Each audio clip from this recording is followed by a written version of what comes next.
So today, people across the country are wearing purple to show support for survivors. It is called Purple Thursday. So joining us this morning is Dr. Morgan Francis with Scottsdale Premier Counseling to really walk us through some of the cycles of abuse here, emotional abuse specifically, and how that can do just as much harm as physical abuse. And it's something that, I don't know, like family members, maybe you don't even realize that it's going on.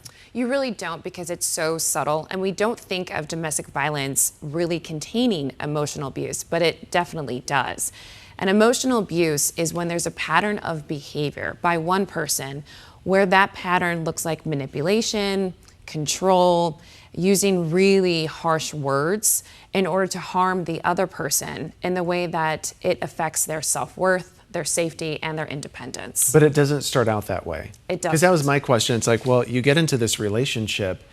Does the person just ignore the red flags and just go straight into the relationship, but not the case? There's a whole honeymoon period where the perpetrator is really working on gaining your trust in order for you to put down some of your own defenses, isolating you from friends and family that may speak up and say something. Also getting you to trust their reality more than your own. And that's one of the biggest things that I see the most is many victims feel like they're going crazy. They can't trust their own decision making because they've relied so much on the abuser's sense of reality to control their own reality. What do you mean by that? Like what's an example of that? So it's no longer based on what you think, it's based on what they think. So I don't know what I want, but I know what you want.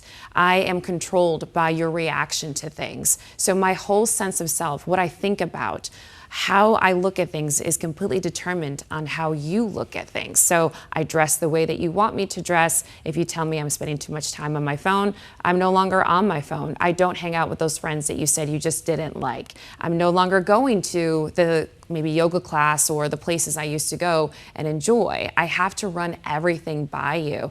And I have no sense of self, and you determine everything I think, I say, or I do.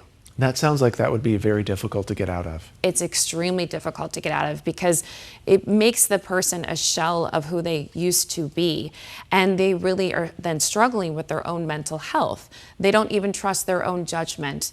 And therefore, they're unlikely to be able to have the confidence, to have the self-worth, to move out of that type of an abusive relationship. And then, of course, there's the financial control piece where they don't have the financial independence to move out of the home. So when you come across somebody that is in that situation, I mean, how do you even begin to get out of it, realize that you're in it? Yeah, I think one of the first things I do is to make sure that we're identifying this as emotional abuse. Because once we name it, then we lessen the confusion and then we can do something about it. I also let them know that there are options out there in the community. There are hotlines that they can call for safety for domestic violence. Also helping them have an emergency safety plan. Where are you going to go? What does that look like? Do you have money set aside to help you get out of that situation? So really giving them a sense of a plan can be really helpful, even if that does take some time. What if you're the family member and you're watching your loved one and you think, I think they're in an abusive relationship, emotionally abusive, because if it's physical, sometimes you can see the signs.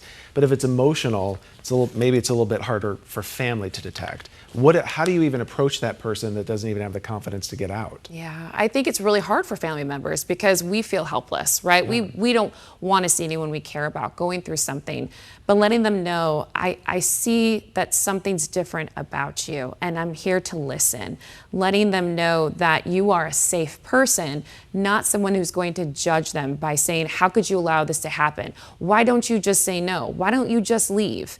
We expect the victim to be able to do so much, but yet we don't really talk about how the perpetrator has really worn down their confidence and their self-esteem in order to leave that abusive relationship, because again, they're dealing with their own mental health around this. So it's really important that we offer the support from a non-judgmental way in order to let them know we can be that safe person for them when they are needing the help. We have to wrap here pretty quick, but just for somebody that might need help, what resources are out there for them? There is the domestic violence safety line that they can call. It's a hotline, so it is open 24 hours. Also, there are fantastic shelters around the valley that can help with anyone going through this. And of course, talking with a local therapist to really look at the emotional abuse to help you detach from this trauma is really important. Very good stuff. Doctor, thank you. It's always a pleasure. You always break it down so well.